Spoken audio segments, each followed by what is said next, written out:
좋아요, 구독, 알림 감사합니다. 매년 12월은 종합부동산세 납부의 달입니다. 작년 9.13 대책으로 올해 개정된 종부세가 적용되었는데요. 기존 5단계 누진세율에서 6단계로 구간이 신설되었고 세율도 인상되었습니다. 시세 반영률인 공정시작가액 비율도 작년보다 5% 올랐고 매년 5%씩 더 인상해서 2022년에는 100%가 적용됩니다. 또 조정대상 지역 내 2주택자나 3주택 이상을 보유하는 다주택자는 더 높은 중과세율이 적용되고 세부담 상한도 인상되었습니다. 그러다 보니 올해 종부세로 폭탄을 맞을 것이다 라는 뉴스 기사가 많았는데요. 이번에 막상 고지서를 받아보니 걱정했던 만큼 아니었다는 반응도 있었습니다. 부담이 크던 작던 작년에 비해 종부세가 늘어난 건 사실인데요. 전국 2천만 가구 중 올해 종부세 과세 대상자는 60만 가구로 전체의 3% 정도밖에 안 된다고 합니다. 약 97%가 종부세와 상관없으니 걱정할 필요 있나 라는 생각도 들지만 부자세라고 불리는 종부세, 예비 부자라면 기본적으로 꼭 알아둬야 하는 세금입니다. 앞으로 내게 될 테니까요. 그럼 지금부터 종합부동산세가 어떤 세금인지부터 알아볼 건데요. 이번 12.16 주택 안정화 대책이 나오면서 종부세가 다시 개정될 예정입니다. 내년부터 바로 적용한다고 하니까 개정될 내용도 같이 표시해 놓을게요. 종합부동산세랑 과세 기준일인 매년 6월 1일 기준으로 현재 국내에 소재한 재산세 과세 대상인 주택을 인별로 합산한 결과 과세 기준 금액을 초과하는 경우 그 초과분에 대하여 과세되는 국세이고 보유하는 동안 매년 내야 하는 보유세입니다. 종부세 과세 기준 금액은 6억 원입니다. 1세대 1주택자는 공제를 더 많이 해줘서 9억 원이 과세 기준 금액입니다. 6억 원과 9억 원을 초과할 때 그 초과분에 대해 종부세가 과세되고 넘지 않으면 종부세는 부과되지 않습니다.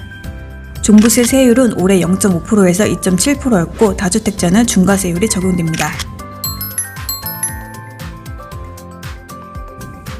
종부세의 납부 기간은 매년 12월 1일부터 12월 15일까지입니다. 매년 11월 중순쯤 종부세 대상자에게 고지서가 발부되는데요. 이 고지서로 납부 기간에 납부를 해도 되고 같은 기간에 직접 신고 납부도 가능합니다. 종부세는 분할로 납부할 수 있고요. 결제 방법은 카드, 현금 모두 가능합니다. 납부는 두 번 나눠서 낼 수 있는데요. 납부할 세액이 250만 원을 초과하고 500만 원 이하인 경우에는 1차로 250만 원을 납부하고 250만 원을 초과하는 금액은 납부 기한이 경과한 날부터 6개월 이내에 납부할 수 있습니다. 만약 납부해야 할 세액이 500만 원을 초과하는 경우에는 1차로 납부 세액의 50% 이하를 납부하고 나머지 금액은 납부 기간이 경과한 날부터 6개월 이내에 내면 됩니다. 종합부동산세는 어떻게 계산할까요? 좀 복잡해 보일 수 있는데요. 종부세는 개인별 합산이었죠. 개인별 소유한 주택의 공시가격을 모두 더하고 과세 기준 금액을 공제했을 때 그 초과 금액에 공정시작가액 비율을 곱해서 먼저 과세 표준을 구합니다. 과세 표준의 세율을 곱하면 종합부동산 세액이 나오는데 이 부동산은 이미 재산세가 부과되었었죠. 이중과세가 되면 안 되니까 재산세 중복분은 빼줍니다. 그러면 산출세액이 나오는데요. 여기에 1세대 1주택자인 고령자나 장기 보유자는 추가로 세금 공제를 받을 수 있습니다. 거기에 세부담 상한을 적용하면 납부세액이 나오게 되고요. 추가로 종부세의 20%에 해당하는 금액이 농어촌 투표세로 따라오기 때문에 이 금액까지 납부하면 끝납니다. 간단히 봤지만 좀 복잡하죠? 뒤에 종부세를 쉽게 계산해 볼 수 있는 어플 소개해 드릴게요. 끝까지 봐주세요. 그럼 다시 돌아와서 종부세를 줄여주는 세액공제를 살펴볼까요? 세액공제는 1세대 1주택자일 때 받을 수 있는 혜택인데요. 주택 소유자의 나이가 60세 이상일 경우 연령에 따라 최대 30%의 세액공제를 받을 수 있습니다. 또 주택 소유자가 주택을 5년 이상 보유한 경우 주택 보유 기간에 따라 최대 50%를 공제해주는데 고령자 세액공제와 장기 보유자 세액공제는 중복 적용이 가능합니다. 올해는 최대 70%였는데요. 내년부터는 고령자 세액공제가 10% 인상되고 중복공제 상한선도 인상돼서 최대 80%까지 중복공제됩니다. 1세대 1주택자는 공시가 9억 원이 넘지 않으면 종부세를 안 내도 되고 나와도 최대 70%까지 세액공제가 가능하다니 혜택이 참 크죠?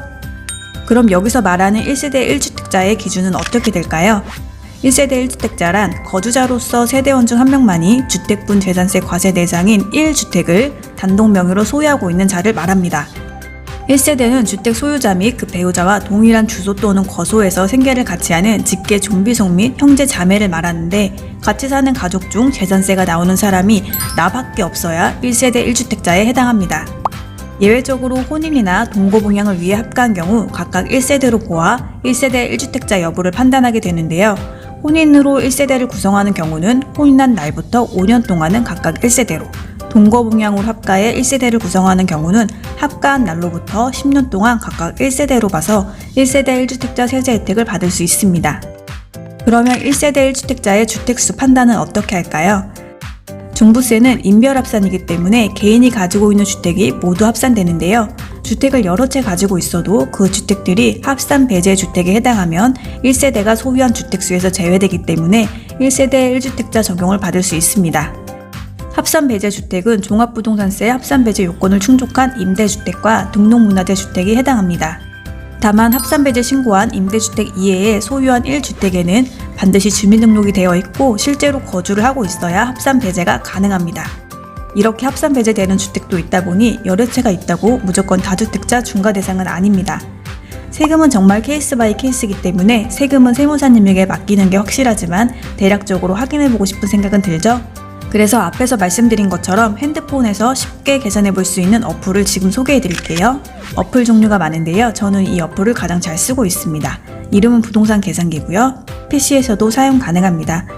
무료 어플이니 궁금하신 분들은 사용해 보시고요. 더 좋은 어플 아시면 댓글로 서로 공유해 주시면 좋겠네요. 그럼 부동산 계산기로 올해 종부세 얼마나 나왔는지 정말 폭탄이었는지 계산해 볼게요. 첫 번째, 잠실S 25평의 종부세가 얼마인지 계산해 보겠습니다. 잠실S 25평 시세가 17억 정도 하고 공시가격은 9억 3,600만 원입니다. 공시가격 입력하고 단독 소유에 체크하고 파란색 버튼을 누르면 바로 계산이 돼서 나옵니다. 종부세가 9만 5천 원 정도 나오네요. 물론 재산세는 270만 원 정도 나오지만 17억 아파트에 종부세 9만 5천 원이 폭탄은 아닌 것 같네요. 두 번째, 마포 레미안 프루지오 45평은 시세가 18억 정도이고 공시가는 10억 원입니다. 단독 소유로 계산을 해보면 마레프 45평의 종부세는 26만 원 정도 나옵니다. 시세 18억에 26만 원이면 역시 폭탄 느낌은 아니네요. 공동명일대로 계산해볼까요? 종부세가 안 나오네요. 공동명일대는 소유하는 지분의 주택 공시가격이 6억 원을 초과하는 경우에 종부세가 과세되기 때문에 공시가격 12억까지는 종부세가 나오지 않습니다. 세 번째, 조정대상 지역에 두 채를 가지고 있는 경우를 계산해 볼게요. 목동 7단지 27평과 신길 뉴타운 레미안 ST움 18평 두 채를 가지고 있을 때 종부세 얼마 나올까요? 목동 7단지는 시세가 15억 정도 되고 공시가격은 8억 5,600만 원입니다. 신길 뉴타운 ST움 18평은 시세가 9억에 공시가격이 4억 4,300만 원 정도 됩니다. 조정대상 지역 2주택자의 주택 시세가 24억 원 정도 될 때 종부세가 400만 원 정도 나오는데요. 24억에 400만 원. 좀 과하다는 생각이 드시나요? 그런데 이번 12, 16 부동산 대책으로 종부세율이 더 인상되었습니다. 종부세를 결정하는 공시가격도 매년 더 오를 것이고 공정시작가액 비율도 100%가 되면 종부세 대상과 납부 세금이 더 늘어날 수밖에 없습니다. 사람마다 다르겠지만 작년 9.13 대책처럼 말로만 폭탄일지 정말 역대급 폭탄이 돼서 종부세 때문에 매도 물건이 쏟아질지는 두고 봐야 할 것 같습니다. 세금은 가진 만큼 내는 것이고 판단은 각자의 몫입니다. 무서워 시작도 안 하는 것보단 열심히 공부하고 전문가와 절세 방법을 짜면서 준비해보면 어떨까요? 오늘 내용도 도움이 되셨으면 좋겠고요. 부동산 계산기 다운로드 링크는 아래 적어놓겠습니다. 오늘도 좋아요, 구독, 알림 감사합니다. 다음 시간에 만나요.